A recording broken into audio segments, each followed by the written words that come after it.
Tudo bem? Meu nome é Alessandro e eu faço esse vídeo porque essa semana eu ouvi o seguinte, que a Bíblia é um livro de pervertidos sexuais, de tarados, etc.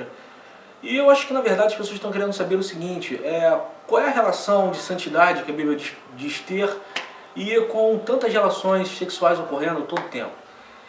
A ideia por detrás disso é que as pessoas não conseguem entender que a Bíblia não é um livro nosso, no sentido de que saiu da sociedade brasileira, saiu dos valores cristãos, não é? A Bíblia é um livro dos hebreus e que teve a sua origem 4.000 anos atrás. Então, em história a gente entende o seguinte, que você nunca pode falar por telefone, você tem que sempre ir lá. Ou seja, para você entender a Bíblia, você tem que entrar no túnel do tempo e ir entender o que as pessoas falavam e como as pessoas escutavam. No caso de Moisés, por exemplo, Moisés era africano, estava na África, Egito é na África, muita gente acho que esquece disso. E a gente está entendendo que a gente está falando de pessoas da natureza escravos. De forma que, qual seria uma linguagem pedagógica que Deus usaria para conversar com essas pessoas? Naturalmente, a linguagem da natureza. E se você quer comer um pedaço de bife hoje, não é a friboi, não existia na época. Você tem que esperar a vaca entrar no cio, ter toda aquela mecânica, os ciclos da natureza para você comer um pedaço de bife, comer arroz, feijão, etc. Então a coisa era assim e até em alguns lugares ainda são assim. De forma que toda a trama do povo judeu começa naturalmente com Abraão e Sara, o patriarca e a matriarca, sendo que eles têm aquele problema que não conseguem ter filhos.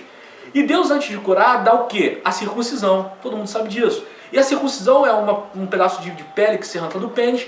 Então olha só como é que é coisa interessante. Toda vez que Abraão ia no banheiro, vamos supor se ele fosse 10 vezes por dia, ele pegava na aliança. Abraão teve cópula com Sara, os dois entravam na aliança. Quando Isaac foi fazer circuncisão, Sara chorou por ver seu filho sofrendo, teve que tratar dos ferimentos. Ou seja, o que Deus estava querendo incutir é que a vida vinha de Deus. Toda a trama da vida não se dava por si mesmo, ela vinha de Deus.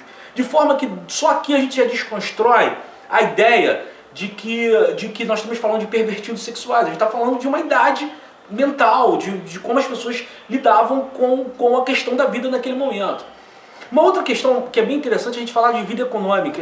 Eu abro um parênteses para dizer que todas as vezes que Deus vai falar de vida, ele vai se utilizar claramente, abertamente, que para ele não há problema nisso, da questão sexual. E na vida econômica, você entende o seguinte, há uma máxima de que ninguém dá nada para ninguém de graça. Então por que quando passa uma mulher bonita, todo mundo quer dar o sêmen para ela? Então a gente vai entender o seguinte, que Israel é visto por Deus como uma mulher bonita, sendo que isso pelo aspecto espiritual. Exemplo, Rainha de Sabá e Salomão. Quem foi o masculino nessa relação à primeira vista? Quando a Rainha de Sabá vai ter com Salomão, ela dá ouro para ele porque ouve como o reino é bonito. Então você vê que a questão aqui não é na safadeza. A gente está falando de quê? De conceitos espirituais, está falando de investimento. De investimentos. Então, assim, é interessante a gente começar a ter humildade ou não leviandade de quando você lê o texto, você ir até o texto, porque você se assustaria a entender, por exemplo, que Jesus, o primeiro milagre que ele realizou foi numa boda, né? Foi um casamento. E eu vi um judeu falando que o seguinte, que era assim, as núpcias eram assim, você chegava, a noiva ia para a casa do noivo ou do pai, e todo mundo ficava do lado de fora esperando os noivos fazerem o primeiro filho dentro do quarto. E quem estava lá? Jesus Cristo. E eu vou te falar. E aí quando Deus fala acerca de nós, ele fala de nós como noiva, e nós entraremos numa boda. Ou seja, a linguagem sexual está repleta na Bíblia, porque Deus não pensa em safadeza, ele pensa em vida.